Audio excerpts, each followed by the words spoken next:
Assalamualaikum, selamat sore pemirsa. KPK sudah menetapkan mantan Menteri Agama Yahud Cholil Khumas menjadi tersangka kasus kuota haji. Kabar ini akan kami sampaikan bersama sejumlah kabar lainnya dalam Kabar Merah Putih edisi Jumat 9 Januari 2026. Saya Sita Paprika akan menemani Anda selama 1 jam ke depan dan pemirsa inilah Kabar Merah Putih selengkapnya untuk Anda.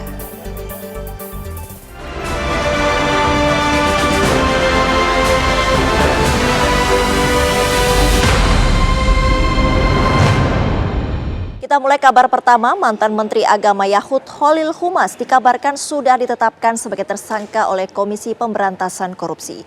Yahud menjadi tersangka dalam kasus dugaan korupsi kuota haji 2024. Juru bicara KPK Budi Prasetyo membenarkan bahwa KPK sudah menetapkan tersangka dalam kasus kuota haji.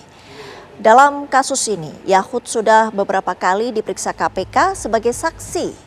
KPK tengah menyidik kasus dugaan korupsi penentuan kuota haji tahun 2023-2024 di Kementerian Agama yang terjadi pada masa Menteri Agama Yahud Cholil Khumas.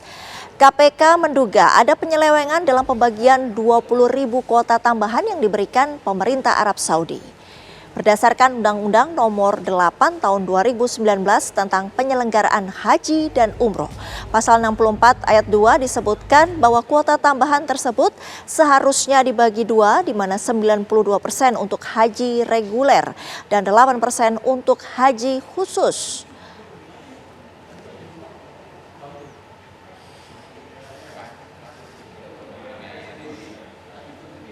Saudara YCQ selaku ex-Menteri Agama dan yang kedua Saudara IAA selaku staf sus Menteri Agama pada saat itu. Dalam perkara dengan sangkaan kerugian keuangan negara atau pasal 2 pasal 3, BPK saat ini masih terus melakukan kalkulasi untuk menghitung besarnya nilai kerugian keuangan negara yang ditimbulkan dari perkara ini. Terkait dengan kelanjutan penyidikannya, nanti kami akan update karena memang penyidik masih terus melakukan pemeriksaan dan juga penyitaan terhadap barang bukti yang dibutuhkan, termasuk dari para PIHK atau Biro Travel penyelenggara ibadah. Lantas benarkah mantan Menteri Agama sudah ditetapkan menjadi tersangka kasus kuota haji oleh KPK? Lebih jelasnya akan kita tanyakan kepada jurnalis TV One Putri Lestari yang ada di gedung KPK. Putri, apakah ada keterangan resmi dari KPK mengenai penetapan kasus tersangka ini?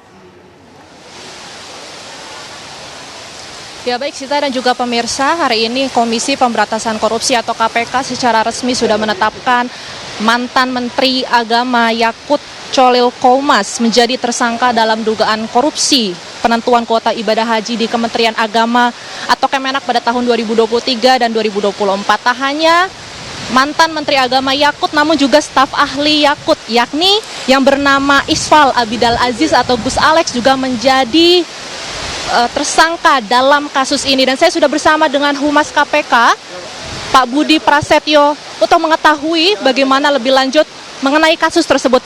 Pak Budi, selamat sore Pak.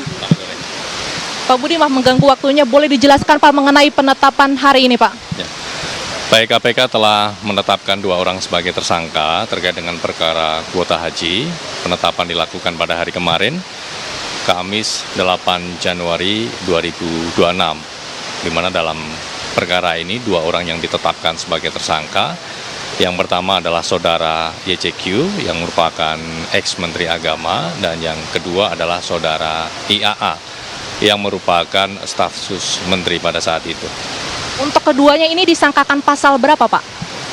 Terkait dengan perkara kuota haji ini, sangkaan pasal yang digunakan adalah pasal 2 pasal 3 atau kerugian keuangan negara. Oleh karena itu dalam proses penyidikannya KPK juga didukung penuh oleh kawan-kawan dari BPK, Badan Pemeriksa Keuangan, untuk melakukan kalkulasi kerugian keuangan negara yang timbul dari dugaan tindak pidana korupsi terkait dengan diskresi kuota haji ini. Oke Pak, untuk duduk perkara dalam kasus ini Pak, ex-Menak dan juga staf ahlinya sebagai tersangka ini apa Pak? Ya. Jadi, perkara ini berangkat dari adanya tambahan kuota haji dari pemerintah Arab Saudi kepada pemerintah Indonesia, yaitu sejumlah 20.000 kuota haji tambahan.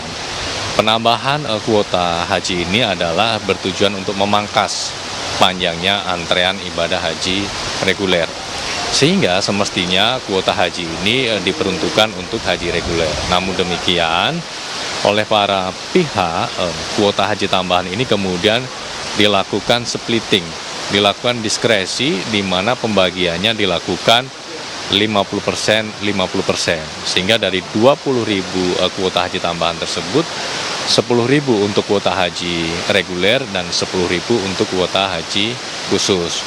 Padahal di undang-undang diatur bahwa pembagian dari kuota haji adalah maksimal 92% untuk reguler dan 8% untuk khusus. Artinya ada selisih sekitar 8.400 ya, yang seharusnya masuk ke reguler namun kemudian bergeser ke kuota haji khusus. Nah, yang kemudian dalam rangkaian konstruksi perkaranya setelah dilakukan diskresi tersebut kemudian didistribusikan kuota haji khusus tersebut dibagi oleh asosiasi kepada para PIHK atau Biro Travel penyelenggara ibadah haji.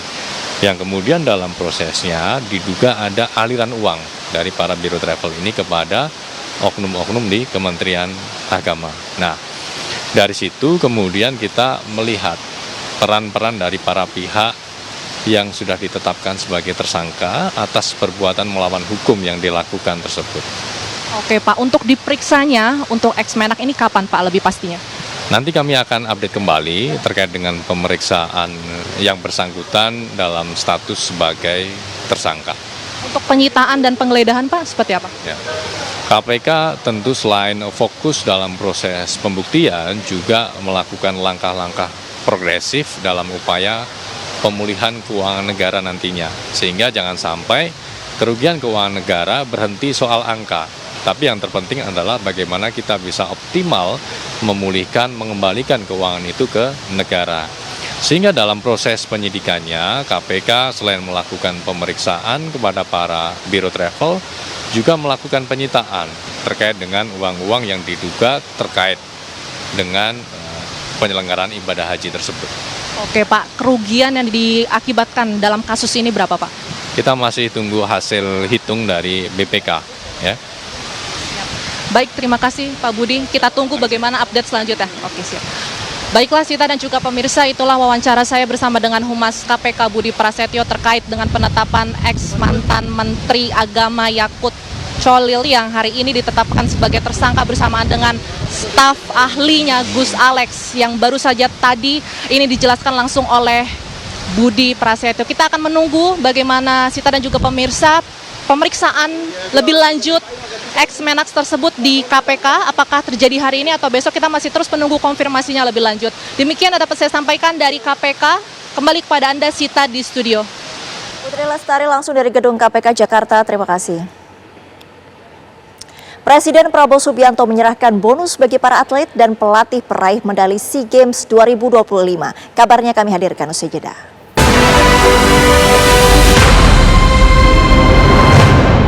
Martina Ayu Pratiwi, atlet triathlon Indonesia, dan Rizky Juniansyah, atlet angkat besi Indonesia, berterima kasih kepada pemerintah karena telah mendapatkan penghargaan. Mereka berharap bonus ini menjadi bekal berharga di masa depan dan menjadi motivasi bagi atlet lain untuk mengejar prestasi. Bonusnya nanti buat tentunya investasi masa depan untuk menunjang prestasi yang lebih tinggi lagi dan untuk membantu kedua orang tua yang ada di rumah.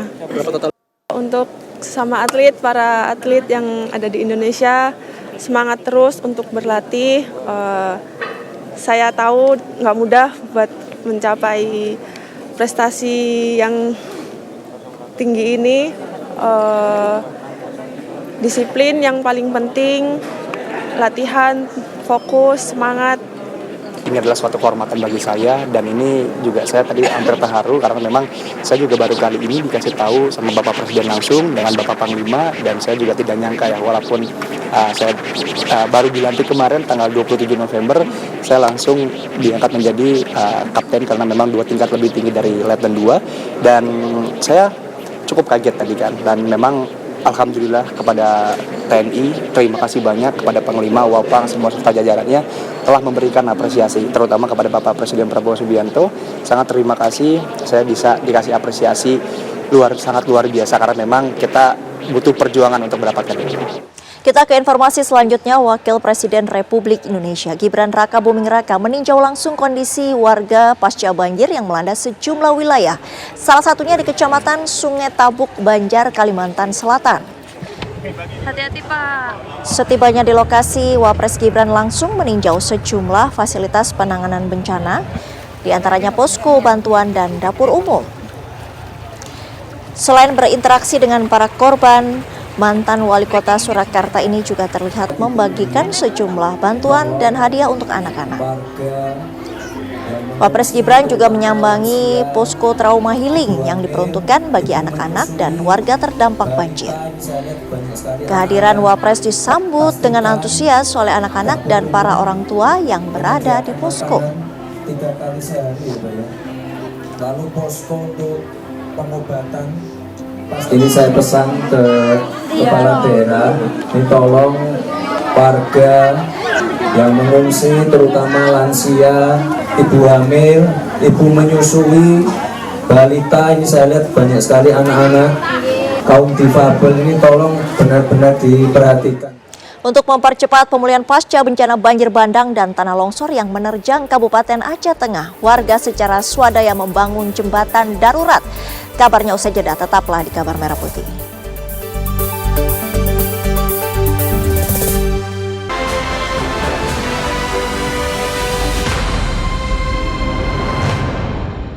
Pemirsa, 2 relawan yang sedang menyeberang membawa bantuan untuk korban bencana alam di Desa Payung, Kabupaten Aceh Tengah hanyut terbawa arus sungai.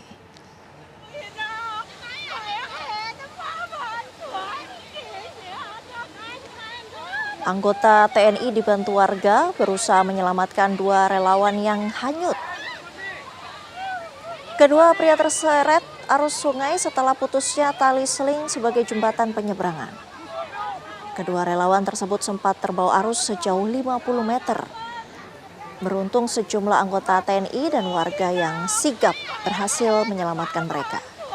Anggota TNI dan warga yang berada di kawasan setempat langsung berhamburan melompat ke dalam sungai untuk membantu menyelamatkan relawan tersebut. Pasca kejadian, akses jembatan seling ini ditutup sementara untuk perbaikan agar tidak ada lagi warga dan relawan yang terjatuh.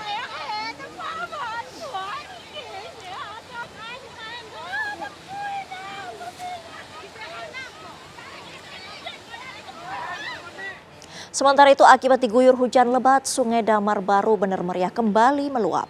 Air deras yang membawa lumpur dan kayu gelondongan membuat warga panik.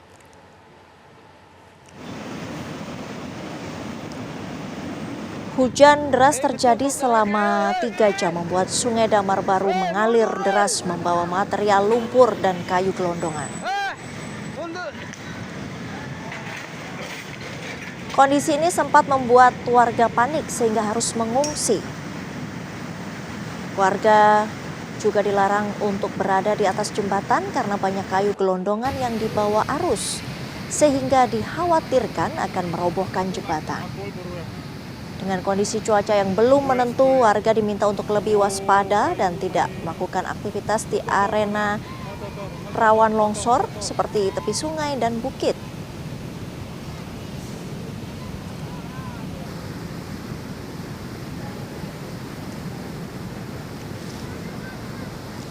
Gubernur Aceh Musa Kirmanak menetapkan perpanjangan ketiga status tanggap darurat di Aceh. Perpanjangan ketiga status tanggap darurat berlaku hingga 22 Januari 2026.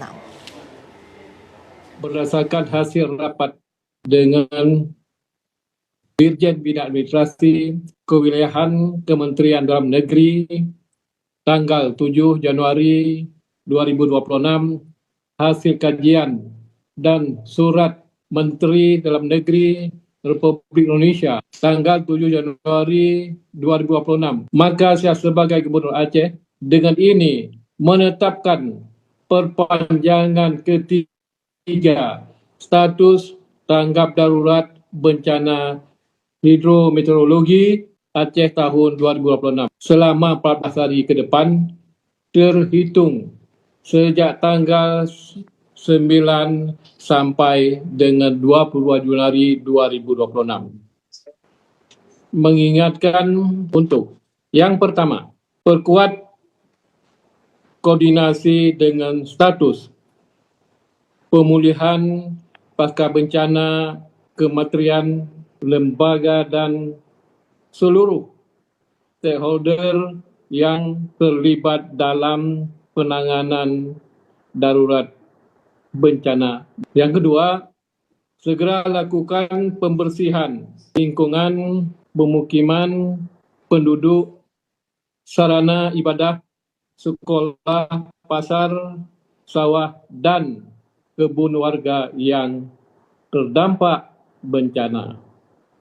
Yang ketiga, lakukan pemerataan distribusi logistik untuk korban bencana hingga ke pelosok kampung yang masih terisolir. Kabar terbaru dari upaya pemulihan pasca bencana di Provinsi Aceh akan disampaikan oleh reporter TV One Haidir Azhar. Haidir, pasca perpanjangan status tanggap darurat, apa fokus pemulihan pasca bencana di Aceh Tengah khususnya, Haidir? Sudah kita kabarkan kepada pusat One, fokus saat ini pasca diperpanjang tanggap darurat di Aceh hingga 14 hari ke depan. Fokusnya mulai hari ini akan membersihkan semua material longsor. Nanti titik-titik jalan yang masih rusak segera akan diperbaiki. Hal ini dilakukan agar pemulihan pasca bencana ini bisa berjalan cepat sehingga perekonomian warga kembali hidup. Karena semenjak bencana akhir November 2025 lalu, ini banyak akses yang putus, banyak jembatan terputus yang membuat aktivitas warga lumpuh total yang tidak bisa melaksanakan aktivitas seperti biasanya.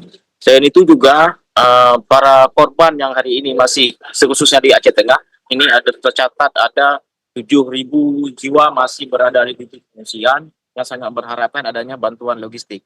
Sebab logistik yang sudah ada hanya sangat minim karena pengungsi hanya mendapatkan itu per minggunya hanya 4 kilo untuk satu kepala keluarga. Dan hal ini dianggap cukup dan diharapkan banyak pemerintah pusat ataupun provinsi ataupun ada relawan yang terus bisa membantu keberlangsungan hidup para pengungsi yang ada di Aceh Tengah ini, Sita. Haidir, lalu bagaimana antisipasi pemerintah setempat terkait wilayah-wilayah yang rawan banjir susulan atau longsor susulan? Ya, antisipasi yang dilakukan oleh pemerintah dan petugas gabungan lainnya telah meletakkan alat-alat berat di sejumlah titik yang dianggap rawan bisa terjadi longsor kembali. Hal ini dilakukan karena untuk menjaga tetap akses ini bisa terbuka. Seperti di Rusip Antara yang baru saja yang longsor, hari ini beberapa jumlah alat berat telah dikirim ke lokasi untuk kembali membersihkan jalan yang sudah sempat diperbaiki namun sudah putus kembali. Dan hal ini telah mengganggu aktivitas dan pasokan pangan terhadap sejumlah desa yang ada di Kecamatan Rusip Antara itu sendiri, Sita. Haidir Azhar langsung dari Aceh Tengah Aceh, terima kasih. Pemirsa, Menteri Koordinator Bidang Pangan Zulkifli Hasan mendorong revitalisasi pangan pasca banjir di Aceh. Hal ini diutarakan saat Zulkifli Hasan meninjau lokasi terdampak banjir di Desa Buangan, Kecamatan Merah 2 Aceh bersama Menteri Kelautan dan Perikanan Sakti Wahyu Trenggono serta Menteri Perdagangan Budi Santoso. Peninjauan difokuskan pada percepatan revitalisasi tambak udang dan bandeng yang terdampak banjir. Revitalisasi pangan dilakukan sebagai bagian dari upaya penguatan ketahanan pangan nasional. Diperlukan jaduk jaminan hidup. Nah, sekurang-kurangnya itu 6 bulan. Pemirsa, Satuan Tugas Penertiban Kawasan Hutan Satgas PKH menemukan 12 perusahaan yang menjadi penyebab banjir di Aceh, Sumatera Utara, dan Sumatera Barat. Perusahaan terkait akan segera ditindak apabila benar menyalahi aturan yang ada. Satgas Penertiban Kawasan Hutan juga menemukan 12 perusahaan yang menjadi penyebab bencana. dan segera diambil tindakan, yaitu 8 korporasi di Sumatera Utara, 2 korporasi di Sumatera Barat, dan 2 korporasi di Aceh. Tindakan alternatif yang dilakukan adalah tidak memperpanjang perizinan, dicabut perizinannya, denda administratif dan atau pengenaan pidana untuk menggunakan instrumen Undang-Undang Nomor 41 Tahun 99 tentang Kehutanan terhadap 12 perseroan terbatas atau korporasi ini. Satgas akan melakukan koordinasi lintas instansi kementerian lembaga untuk pelaksanaan tindakan hukum maupun sanksinya. Pembangunan hunian sementara korban banjir bandang di Agam, Sumatera Barat terus dilakukan. Kabarnya kami hadirkan usai jeda. Anda masih menyaksikan Kabar Merah Putih. Usai ditunjuk jadi Ketua Satgas Percepatan Rehabilitasi dan Rekonstruksi Pasca Bencana, Mendagri Tito Karnavian memetakan berbagai persoalan penanganan pasca bencana di wilayah Sumatera. Upaya pemetaan dilakukan dengan menggelar pertemuan dengan sejumlah jajaran menteri yang terkait penanganan pasca bencana di kantor Kemendagri. Dalam pertemuan tersebut, Tito memaparkan ada 52 kabupaten kota di 3 provinsi yang terdampak bencana. Pemerintah menurut Tito telah melakukan berbagai upaya pemulihan seperti membuka akses jalan, membangun jembatan, menyediakan layanan kesehatan, serta memastikan kebutuhan dasar masyarakat terpenuhi. Untuk dukcapil itu ada di Aceh 3 tempat, yaitu di Aceh Utara, Aceh Timur, dan Kota Langsa. Sementara tempat lain, daerah lain, termasuk Sumatera Barat dan Sumatera Utara, dukcapilnya berjalan, sehingga bisa melakukan validasi. Nah, kecepatan inilah saya minta betul kepada hari Selasa yang lalu. Jalan akses utama warga Kampung Batu Buswak, Kecamatan Pauh, Kota Padang, Sumatera Barat hingga hari ini masih rusak total. Jalan sepanjang hampir 100 meter yang menjadi akses utama warga di RT 03 RW 03 Batu Buswak belum bisa diperbaiki. Kondisi ini membuat warga harus naik turun bukit dan berjalan kaki sejauh 3 km untuk bisa keluar masuk dari kampung mereka. Petugas sedang mencari jalan pintas agar alat berat bisa sampai ke lokasi. Apalagi hulu sungai Batang Kuranji ini terletak di antara 2 perbukitan terjal.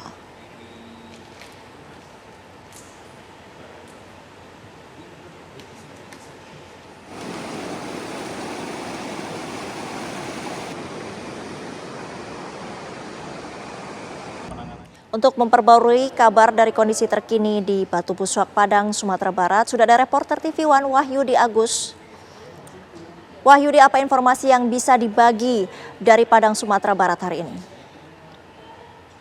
Ya, pemirsa Kabar Merah Putih, kami dari Padang, Sumatera Barat. Tepat di belakang saya merupakan jalur di mana Sungai Batang Kuranji yang berada di hulu ini putus sejak hari Jumat dini hari yang lalu dan sekarang masih dalam keadaan seperti ini.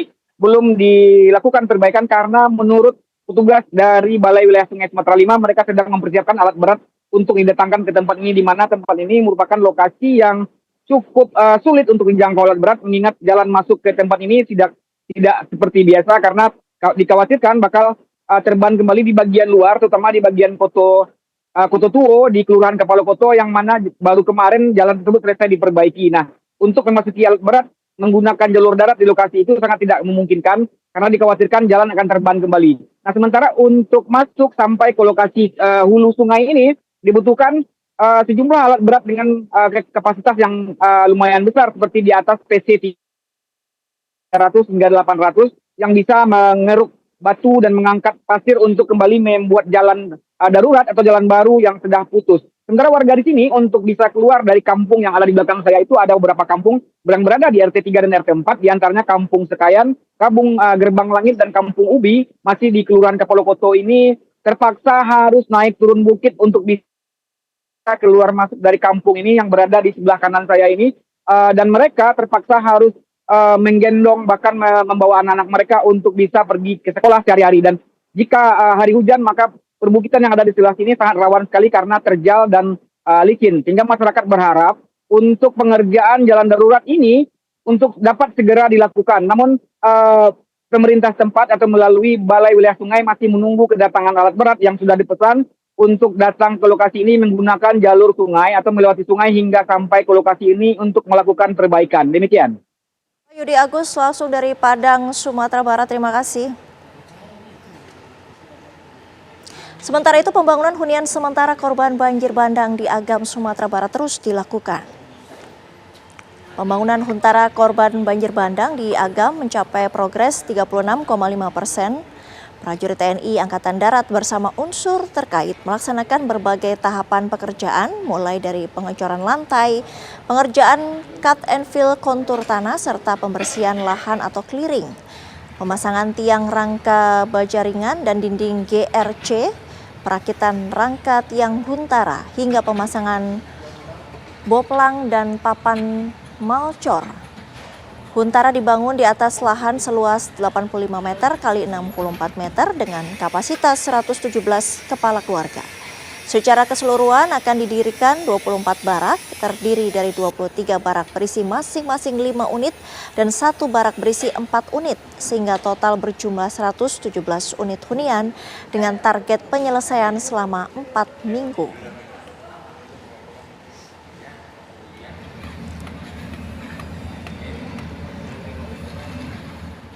Akses jalan yang sempat terputus akibat banjir bandang November tahun lalu yang memutus jembatan antara Malalak Timur dengan Malalak Barat saat ini sudah tersambung kembali.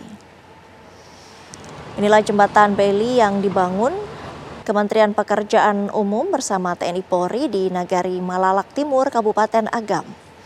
Jembatan awalnya yang terputus akibat terjangan banjir bandang November tahun lalu ini sekarang sudah bisa berfungsi penuh awal Januari ini. Difungsikannya jembatan Bailey ini diharapkan bisa memperlancar akses masyarakat dan mobilisasi logistik korban bencana di Malalak.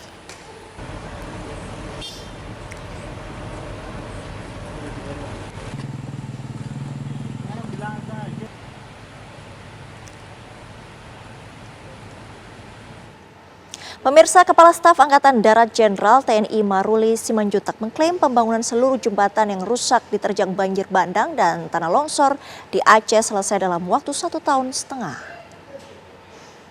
Saya cek, ini ke-17 jembatan Bailey yang kita sudah selesai. Dari yang terencana awal sudah ada 42 sesuai dengan jumlah Bailey yang kita miliki. Namun kita juga dalam proses untuk pengadaan Bailey. Tadi juga disampaikan banyak sekali jembatan Bailey yang diperlukan di kabupaten sini aja mungkin ada beberapa puluh, mungkin yang lain banyak. Mudah-mudahan nanti kita coba survei, kita akan lihat apakah bisa pakai jembatan beton sederhana, arco, atau nanti beberapa jembatan gantung sudah kita survei untuk segera dimulai. Artinya untuk jembatan seluruhnya kita akan terus buat untuk warga. Terus, itu sudah perintah langsung dari Presiden, ya mungkin rekan-rekan media juga mendengar apa sudah berapa kali menyampaikan. Mudah-mudahan setelah di tahun ini tidak ada lagi anak-anak sekolah lewat sungai basah-basah. Yeah. 1 tahun setengah paling lama, ya paling lama 1 tahun setengah harus sudah. Menteri Kesehatan Budi Gunadi Sadikin memastikan bahwa belum ada temuan kasus kematian akibat super flu. Sesaat lagi usai jeda.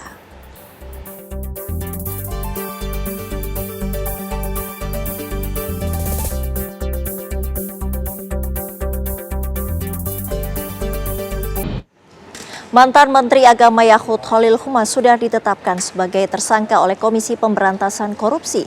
Yakut menjadi tersangka dalam kasus dugaan korupsi kuota haji 2024. Juru bicara KPK Budi Prasetyo membenarkan bahwa KPK sudah menetapkan tersangka dalam kasus kuota haji. Dalam kasus ini Yakut sudah beberapa kali diperiksa KPK sebagai saksi. KPK tengah menyidik kasus dugaan korupsi penentuan kuota haji tahun 2023-2024 di Kementerian Agama yang terjadi pada masa Menteri Agama Yakut Khalil Qomas. KPK menduga ada penyelewengan dalam pembagian 20.000 kuota tambahan yang diberikan pemerintah Arab Saudi. Berdasarkan Undang-Undang Nomor 8 Tahun 2019 tentang penyelenggaraan haji dan umroh, Pasal 64 Ayat 2 disebutkan bahwa kuota tambahan tersebut seharusnya dibagi dua, di mana 92% untuk haji reguler dan 8% untuk haji khusus.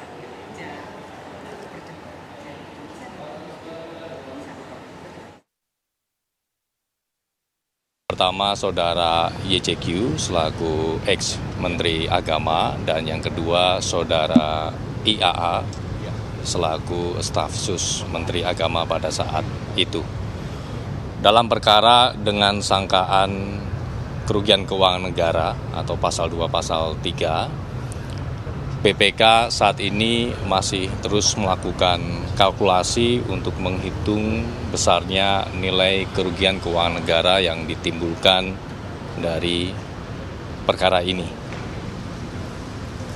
Terkait dengan kelanjutan penyidikannya, nanti kami akan update karena memang penyidik masih terus melakukan pemeriksaan dan juga penyitaan terhadap barang bukti yang dibutuhkan, termasuk dari para PIHK atau Biro Travel penyelenggara ibadah haji.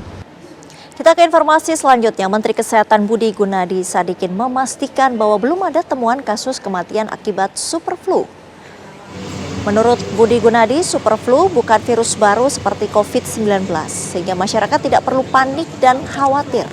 Superflu merupakan varian baru dari virus influenza A yang sudah puluhan tahun dikenal di dunia medis. Superflu merupakan varian K dari virus H3N2. Karena bukan virus baru, imunitas masyarakat sudah cukup mengenal karakter virus tersebut. Sehingga jika kondisi tubuhnya sehat, risiko terpapar superflu relatif kecil. Indonesia mengidentifikasi sebanyak 62 kasus influenza A H3N2 atau superflu hingga akhir Desember 2025. Ini sebenarnya influenza yang sudah lama ada virusnya, beda dengan COVID. COVID kan virus baru, jadi daya tahan tubuh kita belum ada karena nggak kenal. Kalau superflu itu sebenarnya influenza A istilahnya. Ini udah ada puluhan tahun. Nama virusnya H3N2. Itu udah ada puluhan tahun. Cuma ini varian baru. Kan teman-teman ingat kan COVID mulainya alpha, terus ya ke beta, ada delta yang mematikan, terus ya ke omikron. Nah, ini adalah varian K, kan subclade K atau varian K dari H3N2. Tapi yang membuat masyarakat panik karena ini adalah flu yang sudah puluhan tahun kita temui di dunia dan di Indonesia. Sejauh ini berarti laporan tingkat kesembuhannya tinggi berarti? Belum ada yang dilaporkan meninggal karena ini memang flu seperti yang biasa kita rasakan. Kita beralih ke kabar lain, pemirsa. Pemkab Pati, Jawa Tengah memulai pembangunan sekolah rakyat untuk anak-anak dari keluarga miskin dan miskin ekstrem. Peletakan batu pertama sekolah rakyat dilakukan di Kecamatan Telogo Wungu Pati. Proyek ini ditargetkan rampung pada Juli 2026 dan mulai beroperasi pada tahun ajaran baru 2026-2027. Anggaran pembangunan sekolah rakyat Kabupaten Pati ini mencapai sekitar 200 miliar rupiah yang berasal dari Kementerian Pekerjaan Umum. Nilai tersebut mencakup pembangunan gedung sekolah, asrama, serta fasilitas pendukung lainnya. Sekolah rakyat merupakan program pemerintah pusat yang dirancang sebagai sekolah berasrama dengan seluruh biaya pendidikan ditanggung negara.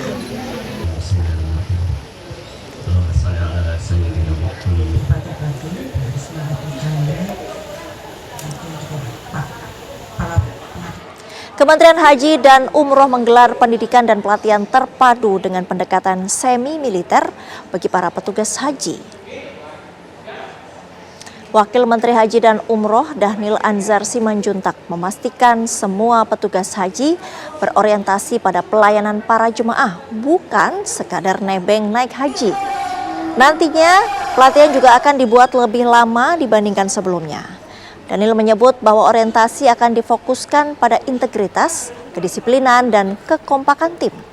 Langkah ini merupakan respon dari beragam kritik publik terkait kualitas pelayanan jemaah yang masih lemah dalam berkoordinasi di lapangan. Dhanil menyebut nantinya pelatihan akan dilakukan di Asrama Haji Pondok Gede dan di Bandara Halim Perdana Kusuma.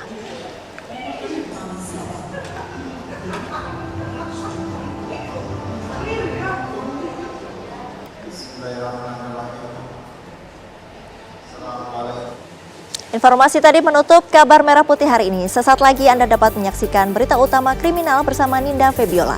Saya Sita Paprika pamit. Terima kasih. Sampai jumpa.